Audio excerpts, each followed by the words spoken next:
ద్రాక్షావల్లిని నేను, తీగెలు మీరు. ఎవడు నా యందు నిలిచియుండునో, నేను ఎవని యందు నిలిచియుందునో వాడు బహుగా ఫలించును. దేవునికి స్తోత్రం. ఈ వాక్యంలో మనం చూచినట్లయితే వాడు బహుగా ఫలించును అని. ప్రతి ఒక్కరూ కోరుకునేది ఫలము, ఆశీర్వాదము, దీవెన. మనం ఏ పని చేసినా ఆశీర్వదించబడాలని, మన యొక్క కష్టము ఫలించాలని, మన శ్రమ ఫలించాలని, మనము ఫలభరితంగా మారాలని కోరుకుంటూ ఉంటాము. అయితే మనం కోరుకున్న రీతిగా మన జీవితంలో ఒక ఫలభరితమైన స్థితిని మనం చూడాలి అంటే మనం ఏం చేయాలి అంటే, మొదటిగా ఎవడు దేవుని యందు, ఆయన మాటల యందు నిలిచి ఉంటారో వారు ఫలిస్తారు అని వాక్యం చెప్తా ఉంది. యోహాను సువార్త 15వ అధ్యాయంలో మనం గమనించినట్లయితే ఇక్కడ మనం కొన్ని విషయాలు గమనించగలము. 4వ వచనంలో, నా యందు నిలిచియుండుడి, నేను మీ యందు నిలిచి ఉంటాను అని చెప్తా ఉంది. ఒకటి, దేవునిలో మనం నిలిచి ఉన్నప్పుడు మనం ఫలిస్తాము. రెండవదిగా మనము ఆయన మాటలో నిలిచి ఉండాలి, ఆయన యందు నిలిచి ఉండాలి, దేవుని యొక్క మాటలో నిలిచి ఉండాలి. మూడవదిగా మనము దేవుని ప్రేమ యందు నిలిచి ఉండాలి. నాలుగవదిగా దేవుని యొక్క ఆజ్ఞల యందు మనము నిలిచి ఉండాలి. ఈ యొక్క మాటలు మనము యోహాను సువార్త 15వ అధ్యాయంలో గమనించగలము. దేవుని సన్నిధిలో ప్రతి ఒక్కరూ కోరుకునేది మనం ఫలభరితంగా ఆశీర్వదించబడాలని. అయితే మనం అట్టి స్థితిని పొందుకోవాలి అంటే అబ్రహామును చూచినట్లయితే అబ్రహాము దేవుని సన్నిధిలో నిలిచి ఉన్నాడు. కాబట్టి దేవుడు అబ్రహామును ఆశీర్వదించి అనేక మంది జనములకు తండ్రిగా చేశాడు.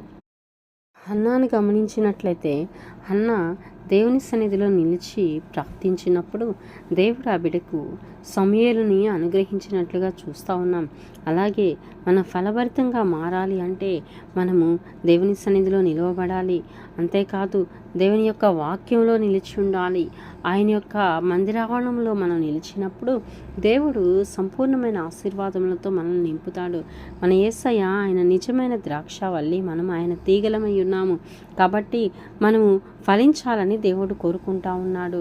దేవుని సన్నిధిలో మరి మనం ఫలించాలని ద్వితీయోపదేశ కాండము మనం గమనించినట్లయితే 7వ అధ్యాయము 13వ వచనం నుంచి గమనిస్తే, ఆయన నిన్ను ప్రేమించి ఆశీర్వదించి అభివృద్ధి చేసి నీకిచ్చేదనని నీ పితరులతో ప్రమాణం చేసిన దేశంలో నీ గర్భఫలము, నీ భూఫలము, నీ సస్యమును, నీ ద్రాక్షారసమును, నూనెను, నీ పశువుల మందలను, గొర్రెల మందలను, మేకల మందలను దీవించును.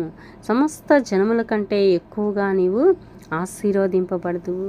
దేవుని యొక్క దీవెనలో మరి మన ఇంట్లో, మన గృహంలో కలగాలి అంటే నీ గర్భఫలము ఆశీర్వదించబడాలి, నీ భూఫలము సారవంతమైనదిగా మారాలి అని దేవుడు కోరుకుంటా ఉన్నాడు.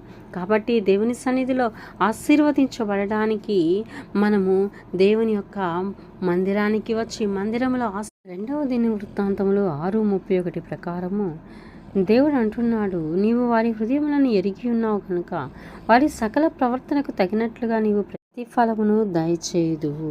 దేవునికి స్తోత్రం. మరి మన యొక్క ప్రవర్తనను బట్టి దేవుడు ప్రతిఫలం ఇచ్చేవాడై ఉన్నాడు. మనము మంచిని విత్తినప్పుడు మంచి ప్రతిఫలాన్ని, చెడుని విత్తినప్పుడు కీడును ప్రతిఫలంగా కోస్తాము. ఏ పంటను మనం విత్తుతామో అదే పంటను కోస్తాము.